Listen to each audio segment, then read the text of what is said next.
Photojournalist Rick Velazquez. Photojournalist Rick Velazquez. Photojournalist Rick Velazquez. Here's Rick Velazquez with tonight's Photographer's Perspective. Here's Rick Velazquez in tonight's Photographer's Perspective. A clean start is what a family of 6, 3 adults and 3 young kids, needed after Hurricane Hannah ripped through their mobile home. The family too emotional to speak about their experience, but they let us come see for ourselves. She lost everything. We got a whole family here with children here, so it was very overwhelming to see all the damage that was done here to the home, but a blessing to see that the family was safe. Tamika Ramirez and her team are here helping with the cleanup process that would have been impossible for the family to handle alone. So now that I'm getting closer to this is actually an entire trailer. This is their entire home. This was their entire home. This whole thing was their entire home. This whole thing was demolished and damaged. It was leaning over. It was not safe to live in. That there is their wall still leaning against the tree there. The volunteers helping out agreed to be interviewed, but on one condition. That's how you earn your gray shirt. I put on a hard hat and gloves. The way it works, the team is tearing down what is left of the home, keeping what can be used in a rebuild, and hauling the soaked wood, insulation, and ruined belongings to the street for trash pickup. The goal, to leave only a metal frame where their home once stood, so the family can rebuild. People needed help. This is the third year in a row that I know of that we've been down in Rio Grande Valley. Incident Commander Oscar Aruco explains, Team Rubicon is a veterans-based disaster service organization. 20 volunteers got here last Thursday and will be here until this Thursday. They hope to help as much as they can and are still looking for hard-hit areas. We look to the county emergency manager. We look to Texas Department of Emergency Management. We look perhaps to the Red Cross or anyone else who might have a source. Aruco adds their services are free, so if you are in need or know someone who is in need of their assistance, you can reach out to them online at teamrubiconusa.org. In Hidalgo County, John Paul Barajas, Channel 5 News, this morning. This is one of the roads we can't drive through. We were able to get a ride with neighbors saving neighbors. The main road leading to Santa Rosa flooded. Cars left abandoned, homes surrounded by water. Inside Fabian Loya's truck, he scans for anyone stranded. All you see on the road is trucks, huh? Y'all need a ride? Loya teamed up with other neighbors like Martin Silva. We've been here all since last night. All this houses right here are flooded. Martin tells us they rescued this pony with his canoe. Then another neighbor approached them. They said there was a sick lady and a couple people that needed to be rescued, I guess. The neighbors swung into action, wading in waist-deep water, found a woman stuck in her home. They carried her bags out. They brought her back, laughing in the cold water.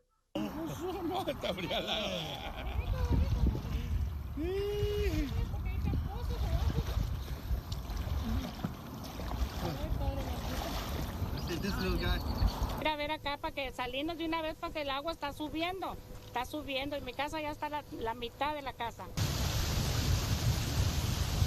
We're actually heading back to the main road because the people they just rescued want to stay at a hotel tonight. On our way there, we also picked up Victor Ramiro. He parked his car to check the water levels to see if it could pass. And I already saw some trucks go through and they wouldn't have made it. But thankfully, y'all came along. Fabian and his neighbors hope the water will go down before another storm hits their community. Many people in this area of Santa Rosa will stay in hotels or shelters tonight. We tried to get you activity of what's going on at those shelters, but the roads were too flooded.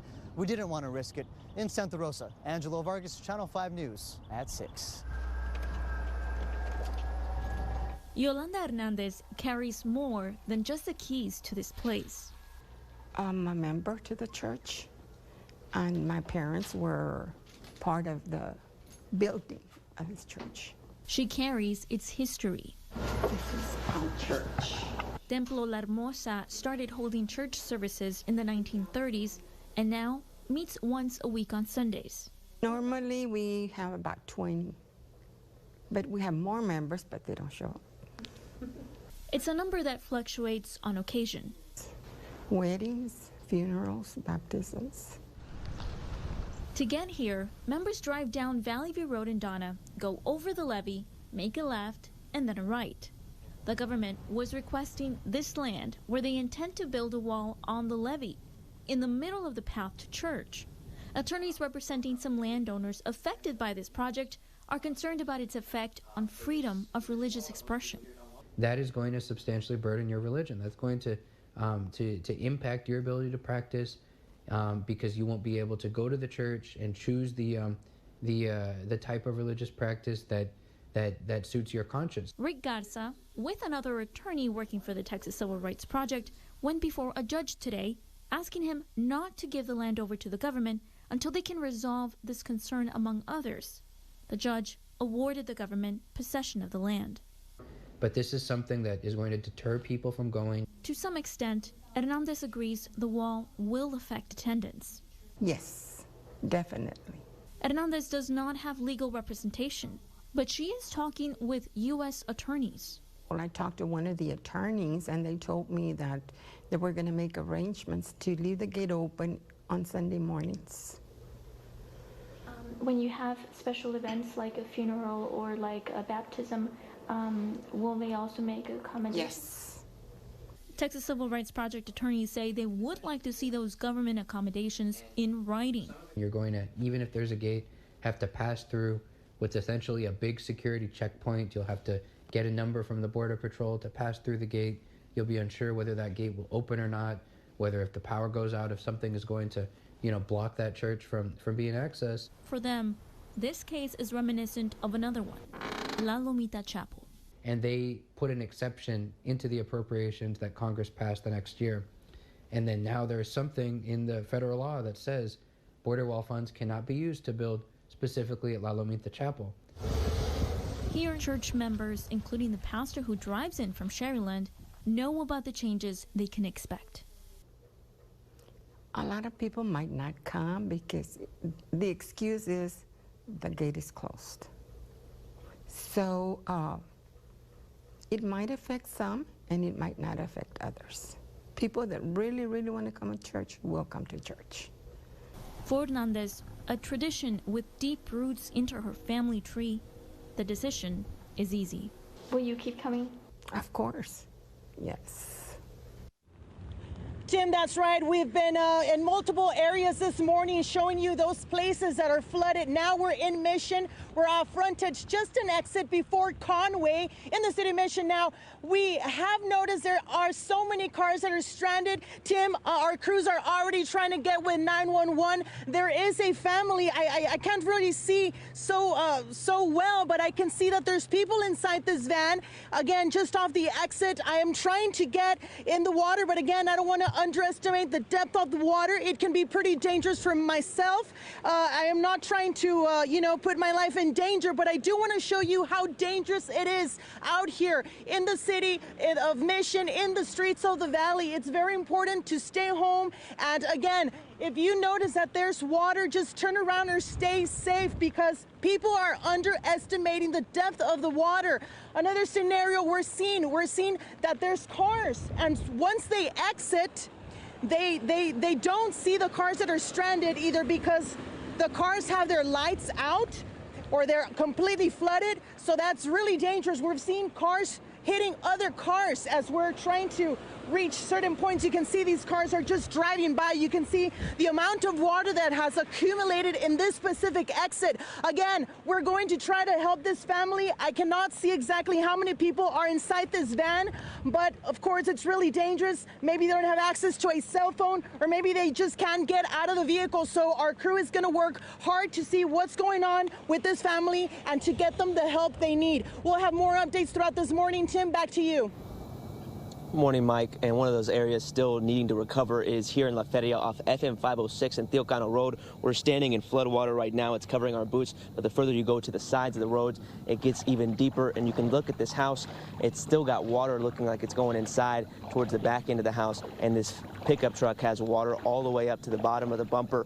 And if you look over to our right, Rick, on this side, you got the street closed off because on the other end of the street, now we'll go this way, Rick, on the other end of the street, you can see water as far as I can see. So still a lot of damage out in this area and a lot of need for recovery.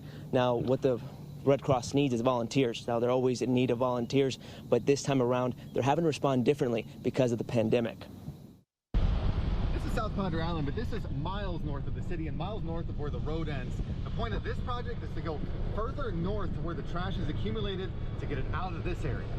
After walking here for about 10 minutes, this is just a sample of the kind of things you can find out here. Of course, plenty of bottles, pieces of foam, a light bulb here, and a balloon.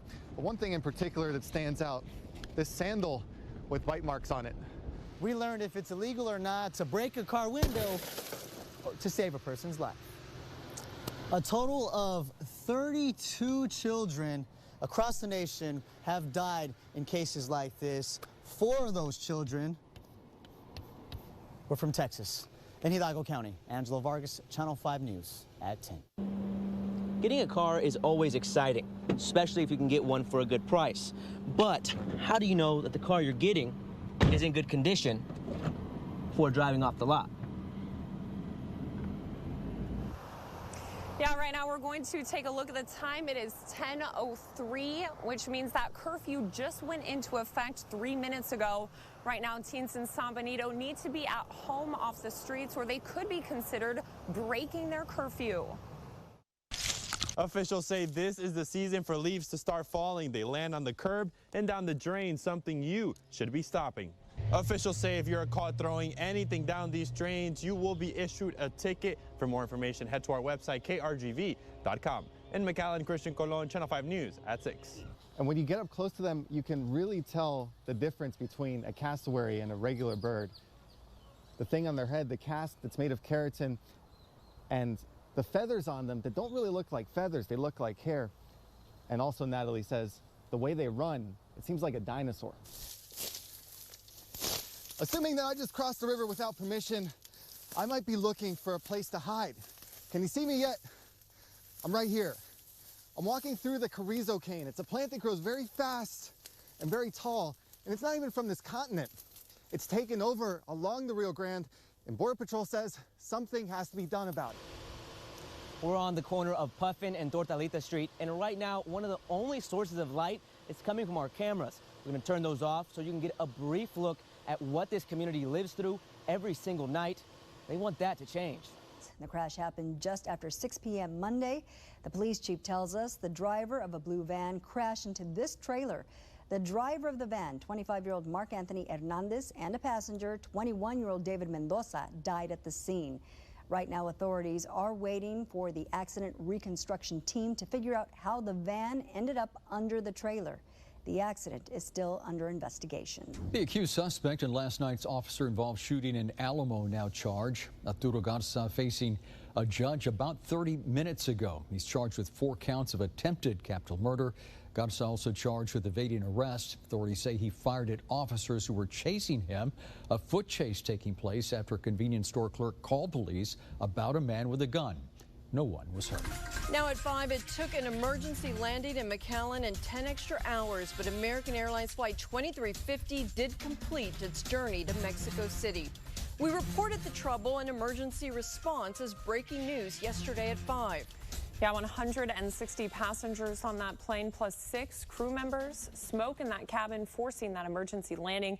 That's according to McAllen firefighters. What was supposed to be a 2-hour and 45-minute flight turned into a 12-hour ordeal. All passengers eventually making it to their original destination, Mexico City. The aircraft involved is now back in Dallas getting checked out by crews.